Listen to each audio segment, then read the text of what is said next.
Good afternoon, everyone. We'll wait till our attendees enter into the webinar for today, but welcome to Austin Up's final Aging-Friendly Austin Forum series for 2021. And we'll just wait a minute for all the attendees to come in.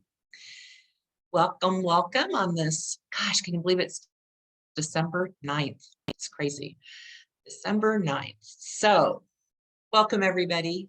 I am a volunteer with Austin Up. My name is Cindy Cummings, and I'm helping to moderate our final Austin-Friendly Austin Forum for today. And our forum topic is on social participation. We've had a really fun time in 2021 presenting information from the age-friendly plan that Austin has been working on, the City of Austin, AARP, other nonprofits, and Austin Up. And we developed the forum as a way for people to learn more about the Austin-friendly or the aging-friendly plan, and to learn about the progress that has been made and the opportunities for change in the future.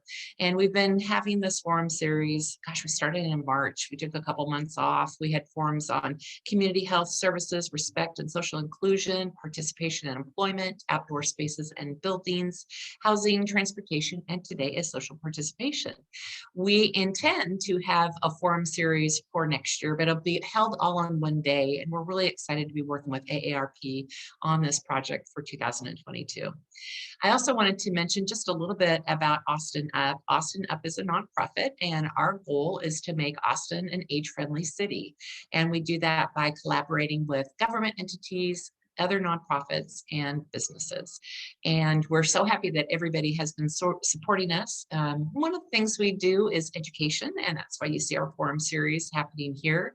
We also have been doing job-related webinars, and we're going to hold our last job-related webinar. It's going to be on December 15th. The time is going to be from 2 to 3, and we have one of our partners, Peak Performers, Miles Wallace, will be speaking, and his topic is awesome. It's Sherlock Holmes, how to find that great job. So we hope that you'll join us again. We also are going to be doing this again in 2022. With the support of AARP, we're going to be holding webinars each month, and then on some months we're going to have live job fairs, and we're super excited to be going and doing some live events. Supposing that everything is okay for 2022 as far as COVID. But we're super excited about that project too, but please do join us on December 15th at 2 o'clock. One of the great things about the things that we not perform, but some of the things that we provide for educational purposes, we save them all to YouTube. So you can go to YouTube and you can watch these later on. So without further ado, I'd like to go ahead and introduce our first speaker today, and that's Kelly. Kelly, if you want to come on in, I'm going to go ahead and introduce you. So Kelly serves as the Recreation Program Manager for the Austin Parks and Rec, the adult 50+ service area. She oversees all adult 50+ programs, 3 senior activity centers, PARD Meals on Wheels sites, and the Senior Transportation Program. Although she has only been in her current role since June 2021, she has worked in the department since 2001. Who knew that a part-time referee gig in college would lead to an amazing career? Kelly has said her favorite part of Parks and Recs is the everyday knowing that there's new and exciting adventures and watching a person's eyes light up when you get to see them try something new. It's her favorite part of the job. It just shows that no matter where you are in the life spectrum, there's always room for growth. In Kelly's spare time, she enjoys spending time with family and friends, and she's always up for an adventure. So, hey, Kelly, welcome today. Hi, everybody. It's nice to be here. Thank you for inviting me. I had an opportunity to hear you speak to the Commission on Seniors, and you talked about the new programs that you had to redo, mostly because of COVID, and re-enhance and re-deliver all these amazing programs for older adults in Austin. And when I heard you speak, I said, we've got to have you come on and just talk about the opportunities for all of our older adults. So without further ado, I understand you've got a PowerPoint presentation, so you go ahead and pull it up, and you can begin your presentation. Wonderful. And for all the attendees, we have a question and answer area. We also have a comment area. And if you'd like to put your question and answers in those and questions in that area, then we'll ask Kelly questions at the end of her presentation. So please feel free to do that. And I'm going to go off camera here. Hi, everybody. Thank you for having me today. As she said, my name is Kelly Maltsberger, and I am the Recreation Program Manager for the Adult 50 Plus Services Division of the Austin Parks and Recreation Department. The first thing I want to do is tell you a little bit about what my department has been doing during COVID. There's been lots of questions about how we kept programming, how we kept in touch. And one of our biggest goals through all of that was to keep our connections, to make sure that the seniors in Austin did not feel isolated. And we wanted to minimize isolation as much as possible by keeping in contact, keeping the connections to outside of our bubbles. And some ways we did that was through making videos. If you haven't gone on to the Austin Parks and Recreation YouTube page, there are hundreds of activities that have been videoed, craft projects, and not just for all ages, youth all the way up to the adult 50 plus people. We made, just in our own adult 50 plus services, we made 82 activity videos resulting in 17,000 views. So these are fitness videos, arts and crafts videos, really anything you can think of. As an area, we put out a bi-weekly virtual newsletter. This newsletter wasn't just about Parks and Recreation. It connected our participants to other cities, other museums, how to take virtual field trips, how to use key pieces of the internet that they may never have been on before. So again, getting people outside of their bubbles and helping them connect to things that bring them joy. We did a greeting card program. We actually have staff that wrote handwritten letters and sent them missing you cards, birthday cards, just trying to keep the connections open. And then bi-weekly phone calls. Each site has their list of registered participants, and staff made bi-weekly check-in phone calls just to see how they were, see if they needed any resources that we could help them connect to, and to make sure that they know that we did not forget about them and that we were still here. Our senior transportation department or division has been very busy. They have not only helped with medical travel, vaccine travel, they've also been helping with Austin Public Health to take the nurses to go do mobile vaccine clinics and to move supplies for all different things. We've been very busy. Now as we open back up, oh, and of course our virtual marathon, I forgot about that. We have done 2 virtual marathons now, both with over 100 participants from all over Texas. And it's great because it's a great way to connect, but let people stay safely in their homes or outside in nature, encouraging them to participate and as a team. Finally, of course, Meals on Wheels is one of our biggest partners. And through our sites, they've delivered, and our senior transportation program, they delivered 86,616 meals to 712 registered participants in our curbside program. So this is where participants can drive up to the site that they normally would eat at, and they're able to pick up frozen meals for the week ahead of them. So it's been a great partnership. There's been a lot of, well, with everybody, a lot of transition into different ways of programming. You can see the pictures. We have drive-throughs, of course, the videos that we're making. And we also, the picture with the all the faces, that was our virtual breakfast with Santa last year. We had a choir, the SoCo Women's Chorus, come in and do a performance. People had all these different activities for them to do, all from the comfort of their homes and using our virtual platforms. So that's a little bit about what we've been doing. Now it's where we're going. One of the biggest things that we did during all of this is we did a big marketing rebrand campaign. We worked with a company who came in, and we hear a lot of negativity around the word senior. People don't like to be referred to as seniors. It just has a negative connotation for a lot of people. So we worked with a company to figure out what is the phrase, what would be welcoming to all people. Sorry, my computer's bouncing, and make people feel comfortable. And so our new programming will be called the Austin Parks and Recreation Varsity Generation Programming. So any programs that are run through Parks and Recreation will be referred to as Varsity Generation. What is Varsity Generation? Varsity Generation is a positive way of describing a stage of life where experience and skill are prized and respected. The term implies being part of a team that always has your back. You rely on your team as much as they rely on you. Participation is encouraged and expected, And really what we're going for is to help people find passions, encouraging people to learn new things, to grow at every stage of life. You know, we start with people as young as toddlers, and then help them grow in all stages of life, and showing people that, you know, just because you now are retired or you've now hit 50, like there's a whole nother world of growth that has opened your doors. You know, once you retire, you have a little bit more time to do things that maybe you couldn't do in your younger years because you had to work 50 hours a week or whatever that looks like. So hopefully you've seen a little bit of this. Our campaign did kick off in October for the name switch. It's been a little tough for us just to switch even our language to use the Varsity Generation name, but it's gotten a lot of great response, and we're hoping that it really encourages people to get out and be the best version of themselves that they can be, and be part of that varsity team. So that's one of the biggest things, and it's been so successful so far. So hopefully you've seen it. You've seen it in the community impact ads, heard it on the radio.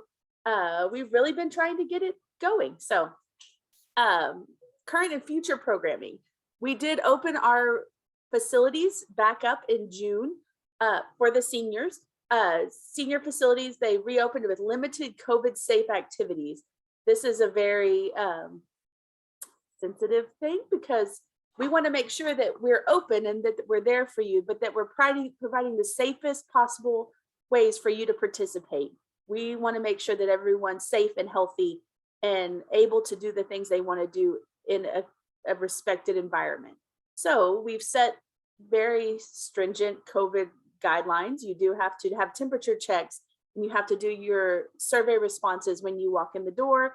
We ask for everybody to sign in to help with contact tracing if needed, social distancing, as well as very limited class capacities. So in June, when we started, we came in with mostly fitness activities and activities that didn't require any kind of shared supplies. And when we say limited numbers, it was 10 or less in every class with a pre-registration system, because there are a lot of people who participate and we couldn't fit them all into our building spaces. In August, after all the Varsity Generation programs at recreation centers returned, recreation centers had to start with the summer camp programs. And once those programs ended, they were able to open back up their Varsity Generation programming. What have we been doing? We do a lot of hybrid programming in fitness and in the arts. So this is where you can be one of the 10 live participants, but then you can also be unlimited number of virtual participants. With this hybrid setup, it allows for everybody to take part, and those that still aren't comfortable with coming into the facility to do it from the comfort of their own homes. This is something that, you know, I think a lot of us have had to do, where the presentation, where the, you know, living in a virtual world is a whole new world for us. You have to learn how to use Zoom. We had to teach people how to use Zoom. We use Teams, YouTube. So really trying to have staff and participants who are able to grow together in this technology situation has been fun, and it's been a lot of work, but we've gotten it down. And so now we're able to offer those hybrid programs. We still do virtual programming, like guest speakers, book clubs, virtual hangouts. This is, again, some of these things are only done virtually. Some are done hybrid, and some are only done in person, depending on if it's a thing that we can do. The Varsity Generation staff have been very good about adapting their programming, getting it to where we can get the supplies to people so everyone can participate. We don't want any barriers to participation. October 2021, that's when we begin our Varsity Generation Rebrand kickoff, and we brought back the Bringing Seniors Together program. For those of you that don't know what Bringing Seniors Together is, this is a program that the goal of the program is to bring participants from all over the city of Austin to one large scale event once a month. So it's Bringing Seniors Together once a month. So these participants would be part of all of our meal program sites, our senior sites, and it's, you know, not the whole registered group, but every site brings a van load of people for whatever the special event is. In October, we did bring it back. We did a drive-through Halloween event where we had, we gave out candy and games, and we had sorry, I can't, my brain just went blank. That we had organizations who came and brought information that's relevant to the participants. In November, we did we called it our Thanksgiving sides drive-through. And what we did, we gave them a pack of with a pie and the sides for Thanksgiving dinner. But we also had vendors there to help hand out stuff, provide information, check in, all in a drive-through status. For December, next Thursday, we are doing a drive-through visit with Santa. And so that's the same thing. So there'll be something for them to take home, and arts and crafts. They'll get to see Santa. They'll have sponsors. So these drive-through events have been very popular. We've been getting quite a few participants. And, you know, although it's not ideal because we're not in person, it has been a great way to still keep people connected. In January, as long as everything stays good, bringing seniors together will go back to in-person events. There will be a limit still on the numbers because it's what we're having to do, but it will be in person and allow for that connection to be made again from people from all over the city. December 2021, so actually it was November 28th, so the Monday of the first week of December, all of our senior centers opened back up to 85% of programming returning to the center. This means we brought back everything, all the programs. So we took our COVID safe programs, the activities that we knew we could adjust to make them more safe, but they share supplies.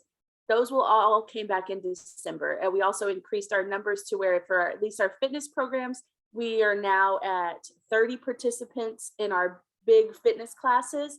And then the rest of them have doubled based on room size. So we're slowly bringing our numbers back, slowly encouraging registration, still with very strict temperature checks, sign-ins. And of course, there is the mayor's proclamation. So everyone is required to wear a mask at all times in city facilities. So that will stay until that goes away. January 2022, we will be back to 100% programming returning to the centers. This means that the final puzzle piece will be card games. Cards are the one thing we just never could figure out how to sanitize in a way that didn't destroy the product. So card games will come back in January. And there's a bunch. There's bridge and pinochle and there's just too many to name. So bunko, all of that will come back. And also all of our evening programming. The South Austin Senior Center does host dances. They have square dancing and they have country western dancing on Wednesdays. Those organizations will come back in January, as well as our acoustical cafe program at the Lamar Senior Activity Center that will come back. Its first concert will be January 8th. And I apologize if that, the January 8th, I believe, is the first Saturday. Sorry, I don't have that date in front of me, but it's great. They bring in a band and it's a live concert. There will be the registration will be limited, but it is exciting to see music come back inside a venue where we can bring people safely in to participate. Again, masks are still required. Meals on Wheels returns to hot food service January in January as well, January 23rd. And we're in this process. We are adding 2 new meal sites and moving George Morales Dove Springs to a 5-day-a-week center or meal service site. They are open, of course, 5 days a week, but the meal service was only 3 days. Now we're moving it to 5. Asian American Resource Center up off of Cameron Road and Turner Roberts it's off of Loyola, but it's in East Austin. Those 2 sites will come on full-fledged with 5-day-a-week meal service for senior participants. So we're very excited for the expansion in that area and being able to serve more people. So hopefully we'll see it grow even more than it already has. Our senior transportation is adding routes and to serve the new sites and also expanding their routes. They have been on a request. You can request rides if you're a registered participant. The routes, the full-blown routes where they drive daily to everybody's homes will begin in January. Volunteer activities will return at specific sites. There are a few sites that have used volunteer instructors previously because they instructed just the one class, but a lot of our sites rely on volunteers to help with meal service or front desk greeting. So they're choosing to bring back their participants based on safety. So if they can keep the volunteer and the staff safe and there's enough space for social distancing, then volunteers will be allowed to come back. And of course, the First Person Bringing Senior Together event is coming, and that will be in January at Gibbons Recreation Center, and more information will be coming out after we finish the December event. So that's a little bit of what we've been doing and what we have going on and how we're expanding. It's been a very interesting year or 2 years. And I'm not really sure how long we've been in this anymore, a very long time. And so it's been a very big tightrope of making sure that we are serving our participants, growing the way that we need to grow, figuring out ways to get together with technology, and making sure that we're not leaping too far into one realm and leaving people behind. So staff have done an amazing job of walking the line and making sure that everyone's feeling engaged and welcome and growing in a safe way that we're able to ensure that we're having our best practices and doing the things we need to do to get us back up and going. And we really don't want to have to shut down again. So we just keep moving forward. So that is what we are doing. And here's a little bit of our goals for FY21, or sorry, I guess this would be goals for FY22. I apologize, I didn't change that. The main goal is to get everything back up and running to full capacity levels. We do have some staffing positions to fill, which of course everyone knows is not very easy. We're looking for temp drivers to drive the vans for senior transportation. With the increased routes, you need increased drivers. Also, all 3 of the senior sites are lacking one program specialist, which is a programmer. And they all happen to be lacking the one that programs for field trips. So field trips will be the last thing we bring back. And that has to do with getting the staff in place that are able to drive the buses to take you on the field trips. So it's coming. That'll be probably our slowest thing. Promote the new Varsity Generation campaign, getting people used to hearing the word Varsity Generation, getting people to recognize that Varsity Generation is part of the Austin Parks and Recreation Department. And it's not a replacement of the program, it's a growth in the program. It's really trying to encourage people from 50 all the way to 110 to come be part of our programming and letting know that everybody's welcome and we're an inclusive site. Of course, I talked about hiring staff. That's a major one for us.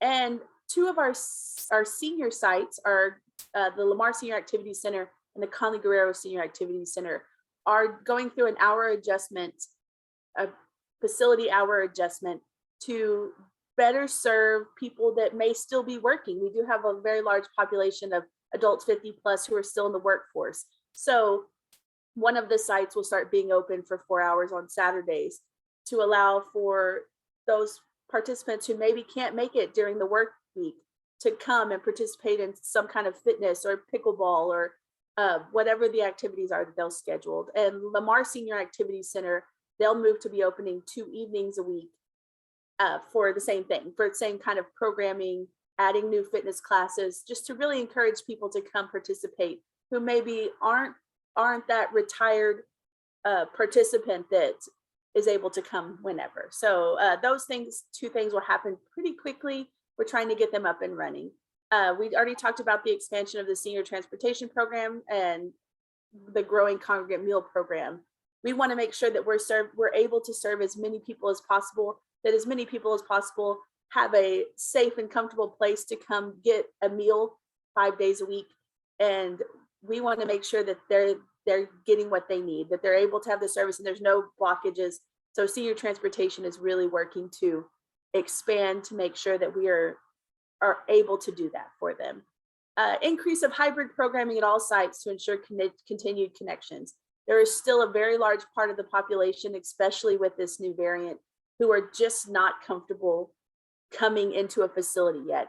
we don't want to disconnect with those people. We don't want them to get lost in the shuffle. We want to make sure that we bring them through all of this until they are fully comfortable coming in person. So this hybrid programming model is very important to us. It's something that we're really working to expand, and that's making sure that participants know how to use it and that staff are able to offer that for multiple classes.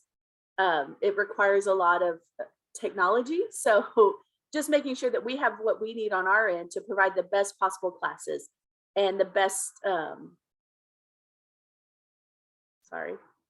the best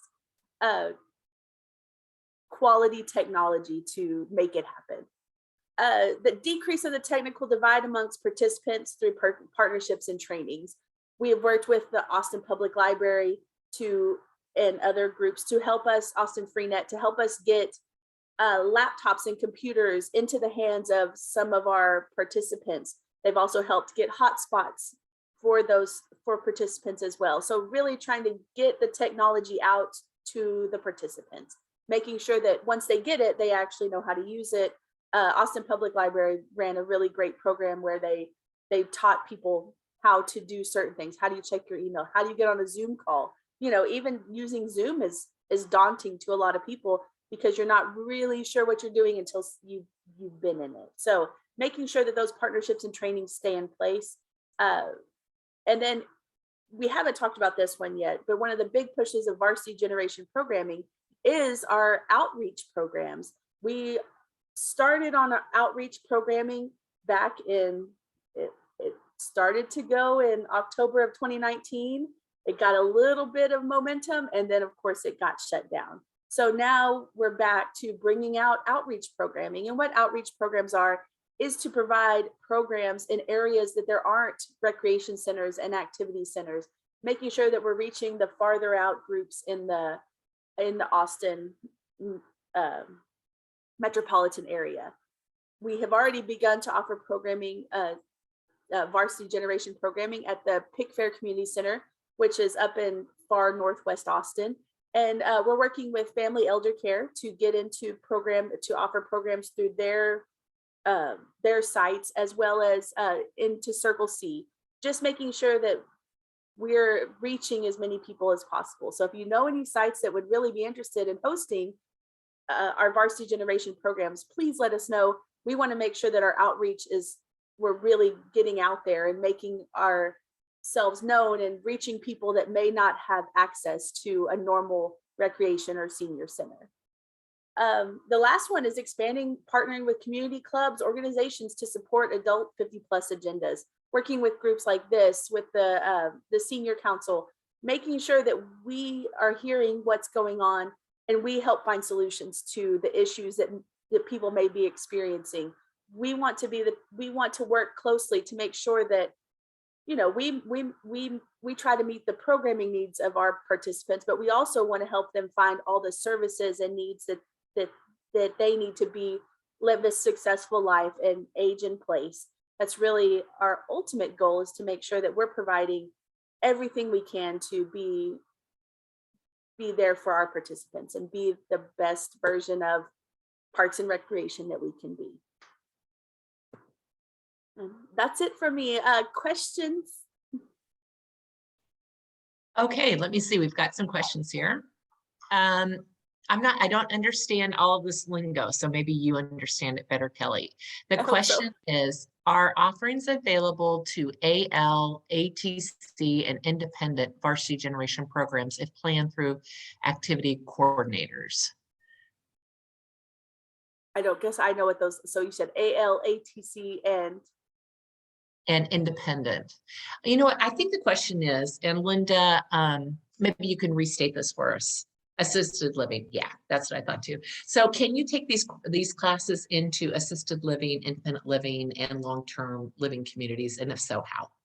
Absolutely. That's kind of what we're working towards with our outreach programming, is to take some of our programs, adapting them to the population that we're trying to serve and getting them in there. So, you know, they may never have played, just an example, bocce. So taking bocce into the center, figuring out a way to offer that class, and then coming into your facilities and being able to teach the class, even if it's once a week, having a bocce program in that site. That's really what our outreach team has been tasked with, is to get in there and make sure that we're giving everyone an opportunity to participate with us, not just the people who are able to physically make it to our centers. We want to get out into the communities that can't reach us. So absolutely, it's something, again, we're just getting this off the ground, but we want to make sure that we're reaching as many people as we can. So the best way to go about that is to, you can contact me, send me an email, or John Haros is the person who oversees our outreach program, and letting him know the interest, or me the interest, and seeing how we can figure out what we can do together to really get in there and assist. So tell me just geographically, because the city of Austin just kind of spews all over. So what would you say is your geographic area in which you can offer programs? Is it just the city of Austin? Right now, it's just the city of Austin. Anywhere, so mostly the way we define our boundaries is really based on Austin Energy. Austin Energy, so when we decide what's a resident and a non-resident in our registration software, it is the Austin Energy provides the energy for it, is kind of how it goes. Yeah, that makes sense.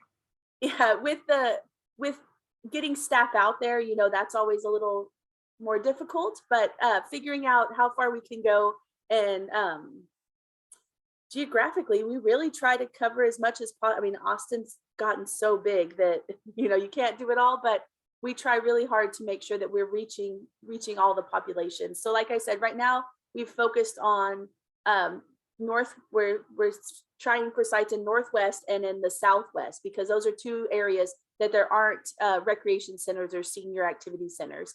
So okay. Right now, those two, that's kind of why that's how the outreach program got started. And then we'll expand it from there. But those areas just weren't being served because there's no facilities in that area. Do you anticipate putting in any new senior centers? Have you heard of any new ones? That would be amazing. No, I have not heard of anything. I know that there's a team looking into they're more of a research. They're more researching of the and they refer to it as an adult daycare, child daycare hybrid model, but that's the only word I've gotten of any kind of facility. And again, that's all in a research status. That's not something that's actually happening now.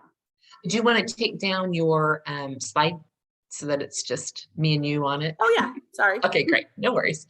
So here, so this sounds like a great program. Whoops. This sounds like a great program for those who cannot get out and are isolated. However, the topics are important for specific groups. Fortunately, I do not fit in this organization as a participant. I'd be interested in volunteering or being involved, on the board. So if somebody wants to volunteer for the parks, how do they do that? Sure. So with the sites usually recruit and maintain their own volunteers. So if you want to come as an instructor and you want to volunteer, say you really like to teach line dancing and you want to volunteer as an instructor, you would just reach out to the site that you're interested in volunteering for, and they would work with you to do a program proposal and get you through the background process, because there is a background check, of course, because it's a vulnerable population, and get you moving forward. There's also some sites do community projects where you would go out and we may do a collecting cans or going and doing some kind of gardening project. There's lots of stuff like that we do too, that would be part of an actual activity that you would register for. The board, I guess there's multiple boards, so I can't answer all of that question. I can tell you about the centers. The senior centers do have advisory boards who are all volunteer. They're all volunteer participants. So again, that would be whichever site you're interested in. They could tell you about those board opportunities. And even though our programs at all recreation centers and the senior centers are focused, they're adapted for adults 50 plus.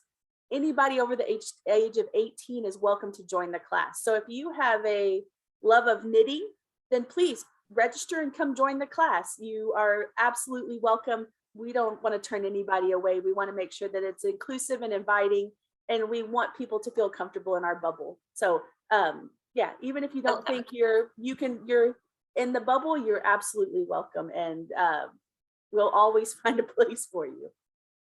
Well, I listened with interest, your desire to change your name, because every group, every nonprofit, every business, they're all struggling with using the word senior. And so the fact that you've came up with this new name is really interesting to me, and it'll be fun to see you, kind of progress through that. But somebody has a question on that note.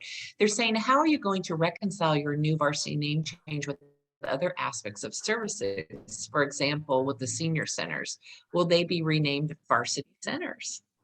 Right now they will not. So the varsity generation label goes with our programming. So the South Austin Senior Activity Center it would say South Austin Senior Activity Center, provider of varsity generation programming.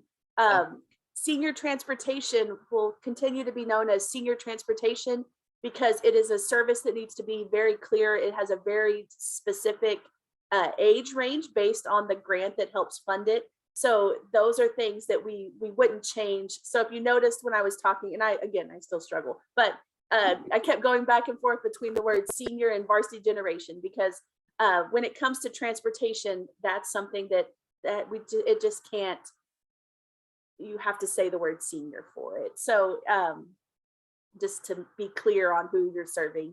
And as of now, there may be a change at some point in the facilities, but right now it's they'll continue to be senior centers, because they offer more than just the programs, and the programs will be the varsity generation programs. Something I didn't mention, but that will come back as long as we keep on a downward turn, will be what we used to call the Austin Senior Games will now be the Austin Varsity Games. So okay. That's and it'll be Amy actually plays a big part in that with us, and that will come back in person in November. We tried really hard to get it in this November, but of course, the numbers were not having it. So that would be the Austin Varsity Games, but what it's referring to is the same as Austin Senior Games.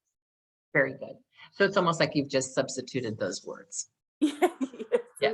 Just in a lot of ways. And then most of it'll be marketing and but that part will focus on just programming.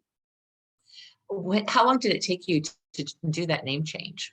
Oh, they started working on it in 2019. And we went through a consultant, and they did there was surveys and focus groups and all of these things to then get it to where it finally came. I mean, we didn't kick it off until October of 2021. So it was quite a big, you come up with a great idea, and then you have to be able to carry it out through all the facilities and the education process and creating the logos and the labels. So our marketing department and all of the varsity generation staff have worked very hard to figure out a way to get it through and to push it out starting in October. And you should see it if you see it on buses. Send me a picture, because I keep hearing that it's on all the buses, and I have yet to see it. I feel like I'm stalking buses just to see the ad on the back, because it's exciting to see it come into play since it's been coming for so long. Absolutely. Are you, how do people, if they want to have a certain class done or something added, would they do that at the center that they go to? Would they come to the center and talk to the advisory board? How do you change up your classes, I guess is? Sure. Anytime the first thing I would recommend is to figure out which site you participate in, which one's closest to your house, or which one you're the most comfortable. You can really go wherever you want to, but unless you're senior transportation, and there's only a 5-mile radius around your house. So once you think of something, and if you think of a class, a lot of times if it's not offered at one site, it's usually offered at another site. So the staff, that's really what the staff are for. The staff will come, you just ask the staff, tell them what you're interested in. And then you can send emails, you can talk to the supervisors. The supervisors are very good about trying to incorporate as much as possible. You know, there may be a point when they say, we just don't have the space, but here's where you can find the program. And that's something that we really pride ourselves on as the site staff, is being able to tell you where you can find things. So, you know, you may not be able to get it from me here, but, you know, Ditmar Recreation Center offers a great program for this. So making sure that we're the most knowledgeable in our programming, right? So making sure that we're able to tell you. But anytime that you have an idea, or if you are, so we have volunteer instructors, and then we have what we call contract instructors. And contract instructors are programs where they actually they charge, like they set a fee, they charge for them, and then they pay us whatever the percentage is to host the class. If you do that, that's a whole proposal process. You have to be approved, and but all of that starts with the supervisors. So the supervisors at sites would be where you would go for all of that stuff. Has there been any activity that you're surprised that people have either loved or hated, where you're like, wow, I didn't expect that we'd get a wait list of, 30 people for that? Anything surprising? There's some serious wait lists going on. I don't know that I would say surprised, because we were very busy before. So, I think I'd be kind of sad if there wasn't a wait list. One of the biggest classes at multiple sites is line dancing. Line dancing is a very big hit. And before COVID, you could go to the South Austin Senior Activity Center on a Monday afternoon, and there would be 100 ladies dancing in the multi-purpose room. So having to bring it down to 10 has been a very difficult process for us, with pre-registration, and it's kind of a first come, first serve, so it's nice to see it grow. There are some days, and we've kind of learned that depending on what the news is saying that day really shows who's coming to class. The biggest, I'm trying to think. Yeah, that's a very good question, because I have something that surprises me. I think I've worked in Parks and Rec too long to ever be surprised, really. But another program that we're doing is our Golden Rollers. We just solo biking. We partner with them, and it's the 3-wheel recumbent bikes, and they ride them. And there's multiple facilities that offer it in their parks, and those have really come back strong, just because it's a chance to be outside. I think it's a program that you can do outside.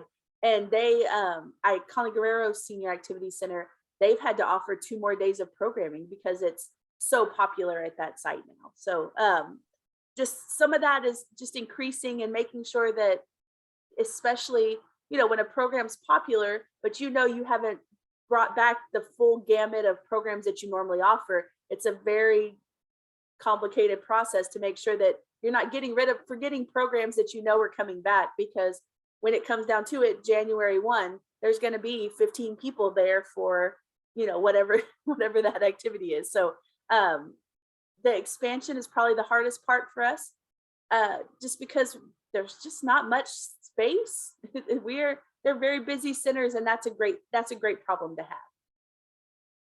So it sounds like, for example, that recumbent bike that you're talking about, that's an outdoor activity. So are you seeing people want to do more outdoor activities? So you're trying to plan more things to do outside, or? Golden Rollers was with us before COVID. We have tried a few. The Lamar Senior Activity Center has actually kicked off a boot camp program where they have their participants meet them at parks around near the center. And they do like a boot camp. Of course, it's an adapted boot camp, but using the park's amenities to do that. And their first class, they had I want to say like 15 people participate. So it's really growing and taking off. And it's a great way to be outside. We hit a weird weather thing where it's too hot in the summer, but now it's probably getting a little too cold. So, it's very hard to regulate the outside world. And it really is. So that's part of our balance too, is reclaiming our parks and being able to offer programs outside, inside, and hybrid, and virtual, just virtual, to meet the needs of everyone. Somebody is asking a question. Can you repeat the name of the activity coordinator that you mentioned earlier? For example, John something. Oh, John Harros, Harros, and Great. he's the coordinator over the outreach programming. Great. So he's kind of been tasked with the daunting thing of starting it from scratch. So yeah, he's doing a great job. Awesome. Are these programs for 50 plus, 60 plus? What's the minimum and what's the maximum age? Sure. So all of our programs are geared towards adult 50 plus. So when I say geared towards, I mean that they've been adapted and created with the goal of reaching people 50 and above. That being said, we are a public facility and anybody is welcome in our programs. So really, I mean, we've had 18-year-olds who come and knit with us because that's something that they, that 20-year-old likes to knit. So they come and join our class. So anybody is welcome, but they are geared towards adults 50 plus. Okay, that makes sense. Let's see, what else do we have here? Checking all my questions and answers in my chats. I feel like I have it all. Is there anything after you've done that presentation that now you wish that you had told us about? Oh goodness, I'm sure there's a million things. I think I've thrown them all in there just randomly. We hope to have people out. Please come join us. Please come back to the centers, and if not, get on the virtual side of things and join us for the hybrid classes. There's a lot of great work being done. Our staff works so hard and they put so much effort into their jobs. If you ever want to see people who love their jobs, go introduce yourself at any of the senior activity centers and you will see people, and the recreation centers too, but you will see people who are very happy in their jobs, happy to be there. And it's just fun to see everybody get to come back and see the joy that's with giving a little bit of normalcy back into their lives. Excellent. Well, thank you so much, Kelly. I'm going to take you off camera and I'm just going to talk Thank for you a minute. for having me. Thank you for taking the time. We know that your schedule is super busy and we really appreciate you coming today to tell us more about your programs. Thank you. Oh, we have our next panelist and she's going to be talking at 2:15. It's Amy Temperley. What we thought we would do is just take a short break in between. So it is 1:48. So if you want to come back, we'll just leave the screen up, but come back at 2:15 to be able to listen to Amy Temperley talk about social participation. And we also just wanted to thank all of our sponsors for the forum series. The City of Austin has been a huge sponsor of this event. We can't thank them enough for allowing us to help communicate portions of the plan to the community, to let people know about all the great programs that are going on. And all of this has happened because of the age-friendly plan and everybody working together. So we want to really thank the City of Austin. Of course, AARP has been critical in the forum series. We have some other sponsors specifically for the forum, United Healthcare, WellMed, Cummings Home Team, and Senior Resource Guide, Assisted Hands Home Care, Belmont Village, Buckner Village, Essential Next Steps, and Brian are some of our recent sponsors. We want to thank you so much. Again, it wouldn't be possible without our sponsors. So we are going to take a short break. We will start back up at 2:15 and we'll talk a little bit more about social participation and how important it is in the City of Austin. See you back in a little bit.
We'll be starting in just about 5 minutes.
Welcome back to our afternoon session, and I'm looking for Amy Temperley. She's going to come into the Zoom meeting. Hey, Amy. Hello. Good to see you. Nice to see you too. Thank you for joining us today to talk about social participation, which you kind of excel in that area, I would say, with just a little bit. Without further ado, though, let me go ahead and read your bio. So Amy Temperley, for over 30 years, has committed her work to improving the lives of older adults in some form or fashion, from her time as a social worker in nursing home healthcare to executive roles in older adult focused nonprofit agencies. And as a consultant and business owner, Amy has served caregivers, individuals with dementia and disabilities, and nonprofit leaders. She is passionate about issues related to living a full life, active aging, and ageism. Amy has a master's degree in human services from St. Edward's University. It's been called upon time and time again to develop relationships and create change in communities and organizations. She's an innovative thinker with a commitment to authentic leadership, problem solving, and working with systems to implement change. Amy and her husband, Damien, founded Aging is Cool in 2016 with the dream to create smart, engaging, fun activities for older adults and to address ageism in the world around them. In 2020, Aging is Cool partnered with Heart and Soul Care to create and launch A Mighty Good Time, a website for one-stop shop for engaging activities for older adults nationwide. I guess you can do it nationwide now, huh? You can. It's been amazing. So many of the programs we're offering here in Austin are being, taken on by people all around the world. So it's pretty impressive what we can do with technology. Well, I love this, that you've been called upon many, many times to help people, nonprofits and businesses, and you've helped us in many ways. And we know that you have some really tremendous programs and services that you're able to provide to older adults that really help them with that issue of social isolation. I can talk. It's always hard. So you just have some just amazing programs. And what are some of the health benefits, do you think, of staying active and social? Oh goodness, what aren't the health benefits? It is along with the physical pieces, there's the mental and the emotional and the cognitive, just by interacting with other people, what it does for your brain health.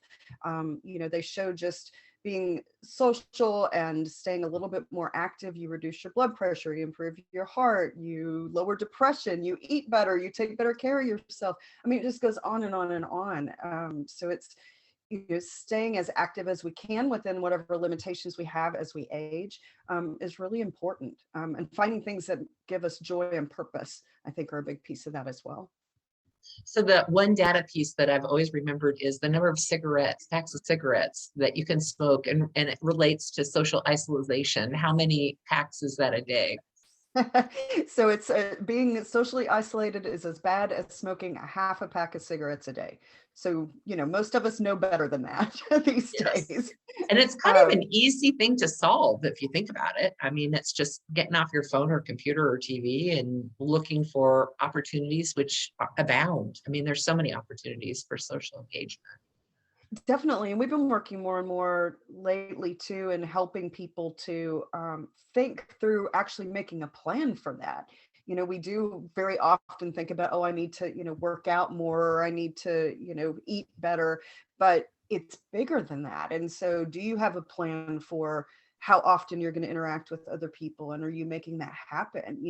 Do you have a plan for how you're going to exercise your brain? I was talking to a group the other day, the Virtual Brain Health Center, that does some great programming online, and she said you have to make your brain sweat, right? So it's about actually, we have to put all these components into a plan for ourselves, or we sometimes just get lackadaisical about it. I'm actually an introvert by nature, and so I actually have to think about interacting with my friends and family and make an effort. Otherwise, I'll go out in my garage and work on something, and you won't see me for days. But you are doing something that's helping your brain, though, because a lot of the activities that you do are, I would call them hobbies. Your newest is wood making or woodworking. Is that right? Yeah, I taught myself how to use a lathe during COVID. So yeah, so finding new hobbies and things that make you happy and that let your brain try new things and do things differently. And I'm 51. I mean, I'd never picked up a piece of wood. I'd never done art. I'd never done anything. But you can and you should, as you get older, if to engage in things that really give you joy and purpose and keep your brain active. How do you know if your brain has sweat? I think you can feel it, can't you? Like you think I don't know. when you've got like a really hard crossword puzzle and you can kind of, you're like struggling, you're really using all those pieces, you can kind of feel it. I had read the book, The One Thing, and in it, it talks about your brain and all the energy that your brain uses up. So your brain uses up a huge percentage of energy. And so if you find that you're hungry, right after you're doing something like that, it's because you need to nourish, your brain a little bit and get a little bit more calories in there so you can continue doing whatever you're doing. So kind of an interesting thing. What components should I include in my plan to stay active and engaged? So there's like 3 prongs, 5 prongs, or, Yeah, we early on, with Aging is Cool started with stay strong, which is the fitness part, stay smart, which is your brain health, and stay social.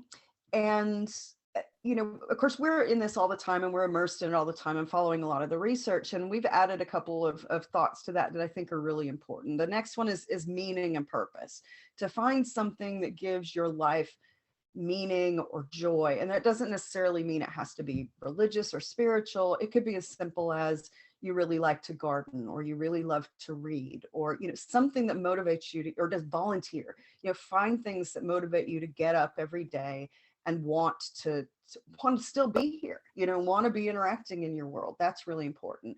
And then the last one is just gratitude. It's just finding some time to really be grateful for what you do have, and trying to flip that frame of reference into a much more positive perspective. It literally changes your physical health. Your blood pressure is better, your heart rate is better, all those things are better for you, and people actually live longer when they're less angry and more relaxed and experience and more grateful. So we added purpose and gratitude into that spread as well.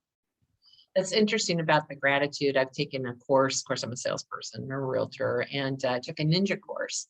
And they say to start your day by writing 10 things that you're grateful for.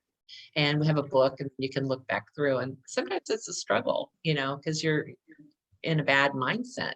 But just trying to think of even the smallest thing, it could be that your roses bloomed. And that just makes you really happy, but you're grateful for that. And just using that word grateful more in everything that you do. When somebody says something to you, instead of saying, yeah, that's great, just say, yeah, I'm grateful. I'm grateful for that, because I am. And to feel that, deep inside your body, it really does make a big difference on your perspective.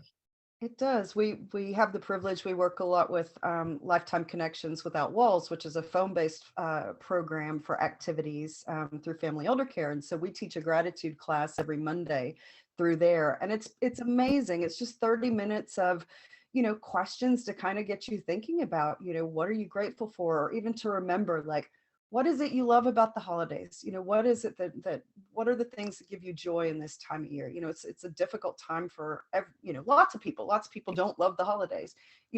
What is one thing? Is it the lights? Is it the food? Is it the music? What is that? What are those things? Is it just to reframe your brain on joy and things that make you happy is huge. It just changes your whole perspective on the day. And you can just start down a spiral and you just can't get yourself back up. So when you see yourself going down a spiral, just remind yourself of some things that you're grateful for. Well, how do I find things to do in my community, and what are my options if I am unable to leave my home? Hey, awesome question. So I love Kelly and Parks and Rec. So first of all, check out your senior centers, and not just the senior centers, but all the parks and recreation sites throughout Austin have different programs going on for older adults. And so we'll see more of that coming back in January. So there's so many places that you can access that. But I think, one of the things that we've learned when we built A Mighty Good Time is that there's a lot of hidden programming for older adults throughout the country, and particularly in Austin. And so sometimes you have to dig and you have to really look for it. You think about Ballet Austin has one of the greatest fitness programs for older adults. They've got several different programs that they do. Creative Action, I saw someone from there was on this call earlier, does some really great writing groups in different areas for older adults. So you kind of have to dig a little bit, and that's why we started A Mighty Good Time. So one way you can find things is if you go to amightygoodtime.com. You will find virtual, in-person, and phone-based activities throughout Austin, throughout the country, so that you can access a lot of different things. So start there and see what you might be able to find. We have about 90 different providers all around the country right now that are on our site, so you get a huge variety of all kinds of interesting activities. But do some digging. Libraries are another one. The libraries have been such an instrumental piece of a lot of solutions really since COVID, because they've done a lot of work on virtual programming and getting digital literacy and devices into people's hands so that everybody can access virtual. But check out your local libraries. I know you do a lot of work with the Lake Travis Library, and man, they've got some great programming out there for older adults. So you're looking for those.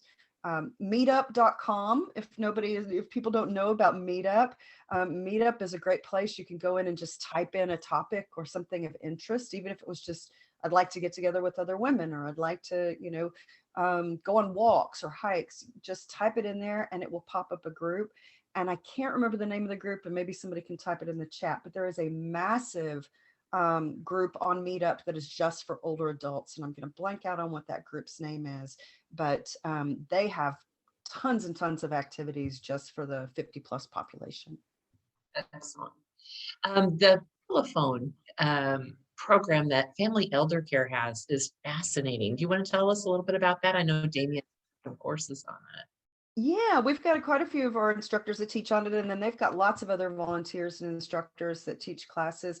So it is, well, it started, and Robin hides on the call, so Robin, you're gonna have to forgive me if I mess up. But lots and lots of different kinds of classes: lifelong learning, fitness, music, creativity. I mean, it's all over the map, but it's meant to be phone-based. So for people who don't have access to the internet and aren't able to do that, it's a really great tool. And once you sign up for their programming and you let them know which classes you want to come to, it actually calls you before the class. So it calls you, you pick up, and your class is ready to go. It's a really awesome. great It's system. easy. Yeah, and in the last few months, we've been piloting using virtual as well. So some of the classes now are hybrid phone and virtual. But fantastic programming, and I wish more people knew about it, because there are so many older adults who are home-based, who don't drive, can't afford maybe Wi-Fi or to do those types of things, but they've at bare minimum got a landline, and you can do this and you can participate, and it's so fun to watch the friendships that evolve, and they really get to know each other on these calls, and we love being a part of that. It feels like family on the phone. Well, it's interesting because you're coming to where that person is, and we hear that a lot. It's you're coming to where they are. They don't want to necessarily learn how to do Zoom, or they don't have the technology, like you said, or the ability to have internet, the expense. So it's coming where they are, and to have a lot of people attend. Like, how many people would Davian have normally on one of his classes? Oh gosh, it can vary from, we might have a small group of, 8 or 10 to, some of the more popular classes, get up in the 20s and 30s. So, just lots. And it's really interesting. So do reach out if it's something you or your clients might be interested in, or spread the word through, newsletters, or let your friends know. Try it out, because it is a really cool program. So A Mighty Good Time is your new virtual calendaring system. So people can go there. If you have an event, you can post it. So that's awesome. And there's no fee for that right now. So that's really good too. Yep. So if you have events going on in the city and you want to get some more bang for your buck, definitely go to A Mighty Good Time to the calendar and put your calendar events in there. I would think that would be a great place to start. Yeah, it's definitely, it's free to post, it's free to search, and older adults can search it. They don't even have to set up an account unless they want to. So they've got, if they, privacy wise, if they just want to go and look and they don't want to sign up, don't have to do that. If they do choose to sign up, they can favorite activities and it will store them for them so that they'll be able to return and find the information very easily. But yeah, we're really excited about it and hoping to have some new programs to launch and share in Austin here soon about that. But yeah, check it out. It's a fun site. I went to the calendar and it's hard to navigate because there's so many things, it's just like, oh my gosh, I don't even know how you choose what to do. And each day there's just so many options. Yeah, we have a list of probably about 30 different categories. So if you want to narrow it down a little bit, definitely pick your categories and the thing that you put in or put in a keyword. But if you just want to browse through, you can always just browse through the day that you want to do an activity and you will find something. And I've been taking some time to do these classes myself just to see, to see who's putting stuff out there. And there's some really phenomenal stuff. There's a group called Sofa Singers, and it's international. And he coordinates almost like an international choir on Zoom. So you can participate in singing along with people internationally, only you don't turn on your microphone. So you're singing, you can only hear yourself singing, but people all around the world are singing with you. And it's a really interesting concept. Well, that's really cool. People have gotten really creative during the pandemic to try and find ways to engage and connect virtually. So virtual's here to stay. I'm looking forward to getting back in person. I miss everybody, but definitely virtual's with us for a while, and I think it's going to get better as time goes on. Yeah, I think the whole issue with transportation for so many people, it's very difficult for outlying areas to get services, such as driving senior or chariot or, some other kind of service like that. And so being able to have them virtually is a huge benefit, I think. We had a technology, we had our innovative summit on Tuesday, and part of it was talking about technology and getting computers into the hands of those who want them. And particularly age, they have a great program for that. And so I was just amazed to hear about what they're doing and how they're putting the computers into people's hands, and there's no charge for it. They've got underwriters for all that. And so if I'm an isolated senior that needs to have a computer to be able to do some of these activities, let's say they don't want to do the phone, you can contact AGE and they would be able to help get you set up in the queue. I know they've got a little bit of a waiting list to get people going, but just, having that ability to be able to log on to these courses is such a godsend for people who don't see people in general.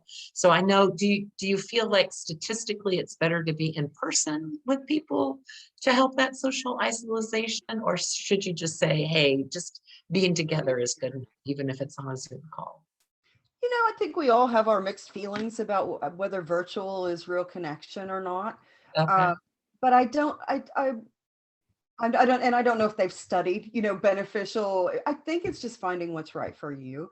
And what keeps you active. And if in person is not an option for you for whatever reason, it is an option. We've been very surprised, when COVID hit, Aging is Cool shut down our in-person programming, of course, and we went virtual. And so we do fitness, brain training, social gatherings, and educational presentations every day of the week on virtual.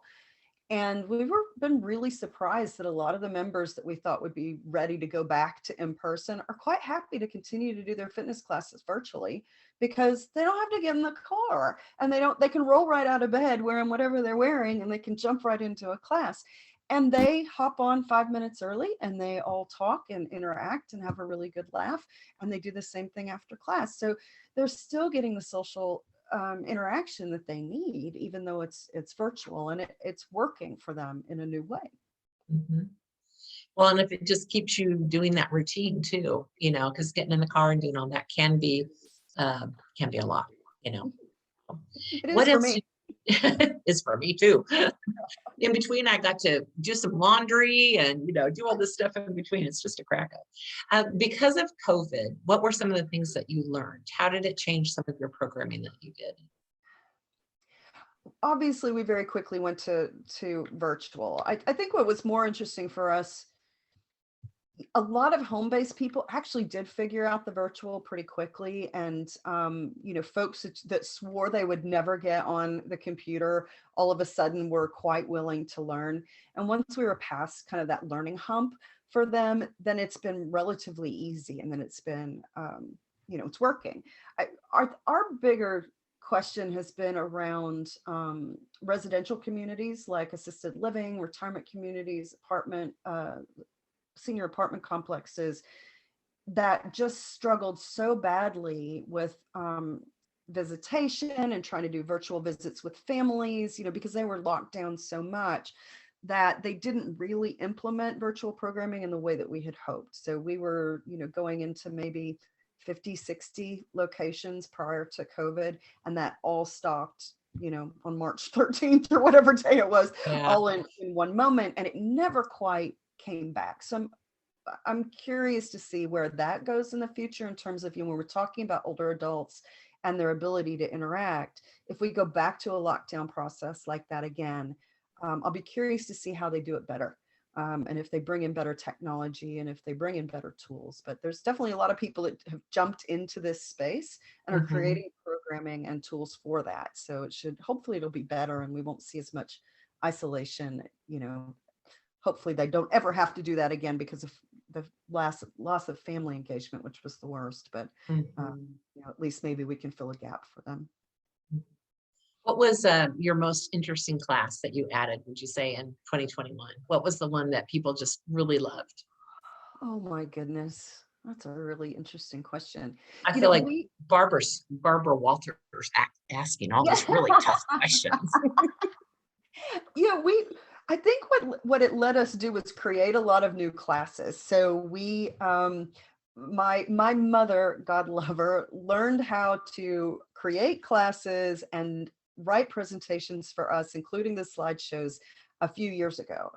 And she's gotten incredibly good at it and very prolific. And so we write probably 2 to 3 new classes a month. We just finished one on she and my husband write most of them, finished one on opera. We have a new one on Route 66. We've got a new one coming up on pirates and the Titanic, and all our classes are meant to be interactive. And so a lot of the classes that we have, the participants are actually assigned a character in the conversation while we're doing. Gosh. So you we have a fun one on well, it's fun as you can be, on Alcatraz, and everybody's given a prison number and you find out which you are as you go through. They're great educational presentations and that are just meant to be fun to really engage people in a different way. And we try very hard not to be just talking heads, at the front of the room. It's about interacting and engaging and having a good laugh along the way. How did they take your courses? Do they have to go to your website, or how do they learn more about Aging is Cool and the offerings that you guys have? Yeah, you can of course find us at A Mighty Good Time. We're there too. But if you are looking just for Aging is Cool classes, if you go to agingiscool.com, and if you go to the top of the page, you'll see 2 options. One is older adults, and you can click on that, and there's a calendar listing of our classes and all their Zoom links. And then we also have a communities button. And so if you click communities, it will give you the full listing. We have about 85 to 90 different classes that we teach now that we can do in residential communities, assisted living. We teach at Parks and Rec. We teach with family elder care, anywhere people gather, we'll go teach.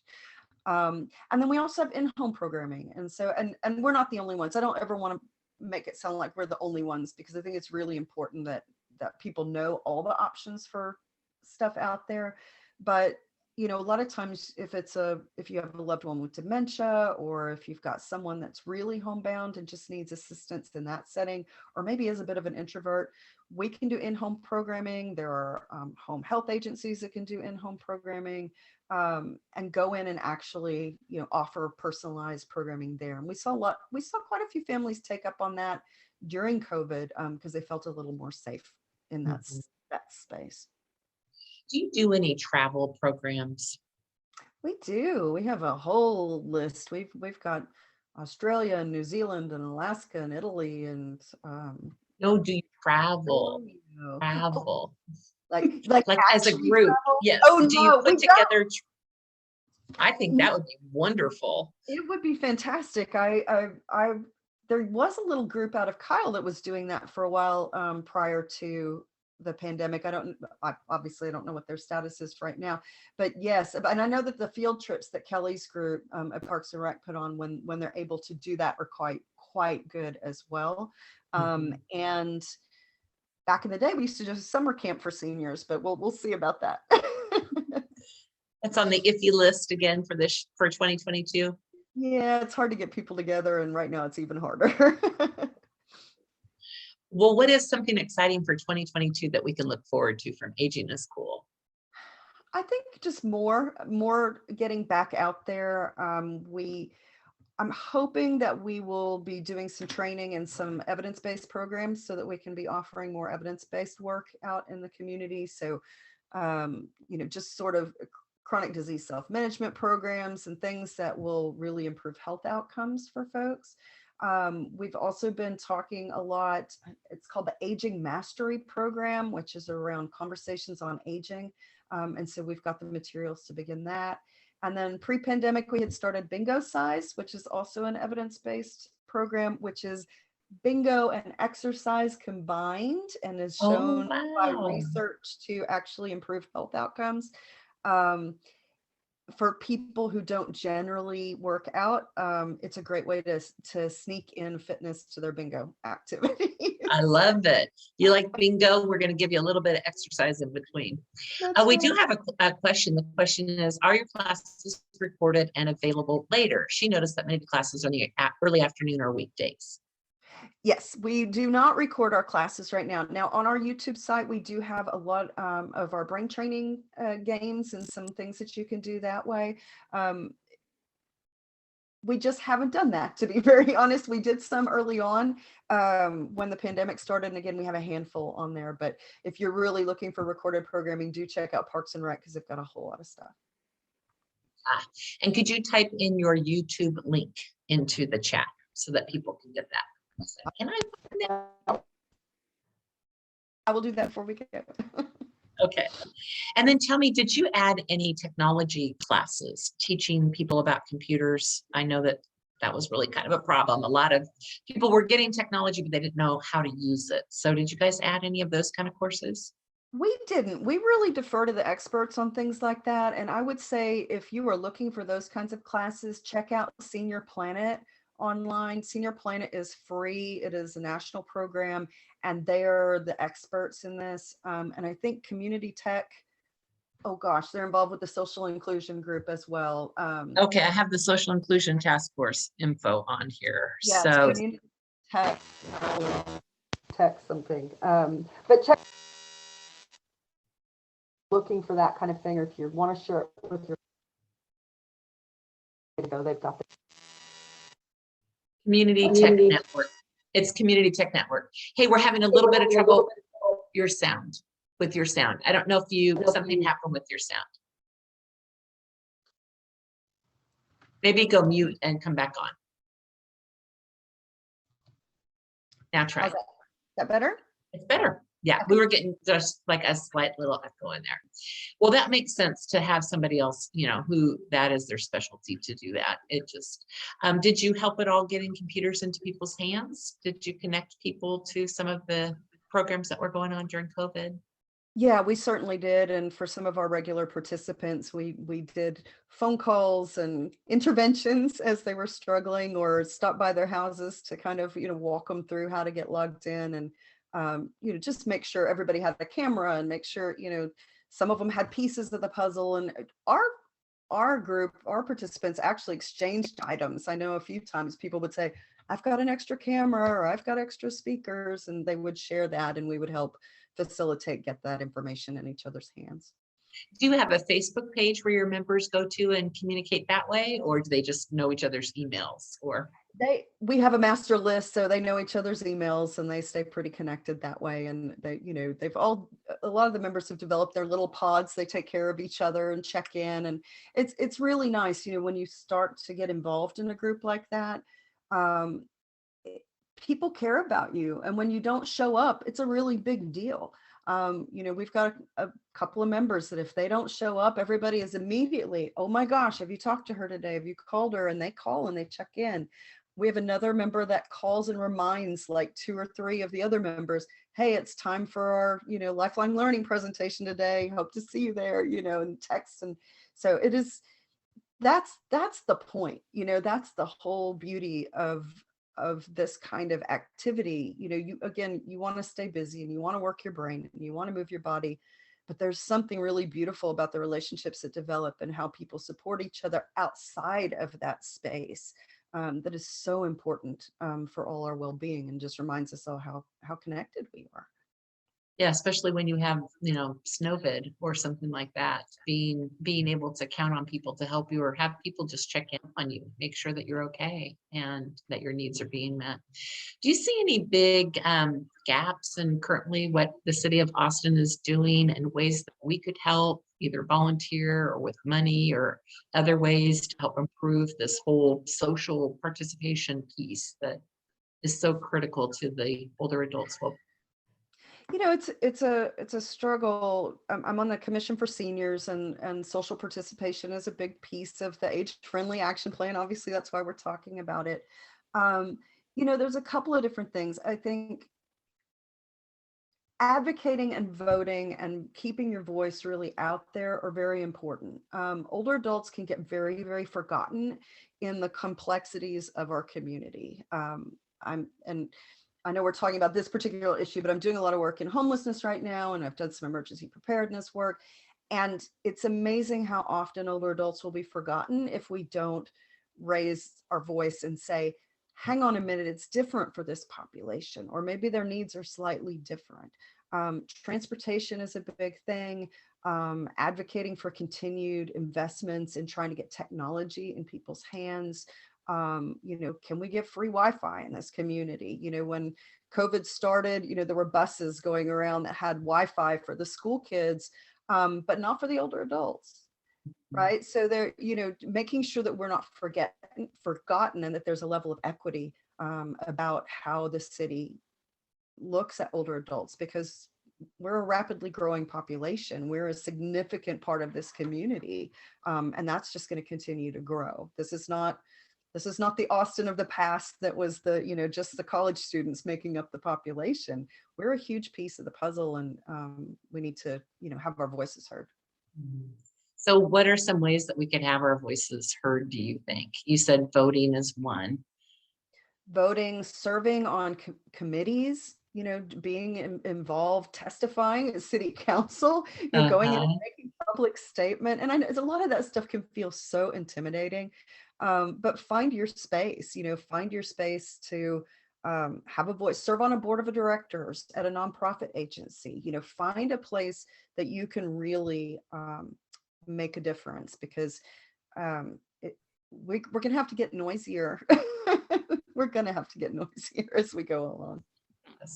Well, we're so lucky to have you being an advocate for those that are aging, Amy. And I know we've called on you many, many, many times to help us in many situations. Austin Up has, and we are so thankful for you always being there and being willing to even just say, I get what you're saying, I can't help you, call this person. That's critical too. You're a great connector. Let me just see if there's any more questions in here. Tabitha said, thank you for sharing the importance of holistic and equitable programs and services. And thank you, Tabitha, from the city of Austin. Boy, again, they have been a major sponsor of our forum series, and this is our last one. I'm sad, but I'm glad that we could end on an upbeat note, and that's social participation. And that's something that doesn't have to cost anything. It's just a matter of getting out there, connecting yourself, and participating in the city and all the activities that they offer. And we're wrapping up here. Do you have anything else that you'd like to say in summary, or? No, but I do want to say thank you to you, Cindy, as well, because you're an incredible advocate yourself, and the work you do is really important. And a big thanks to Austin Up for bringing this together. So thank you. Excellent. Thank you, Amy. We'll see you in 2022, if not before. Thank you, everyone. Bye. Bye.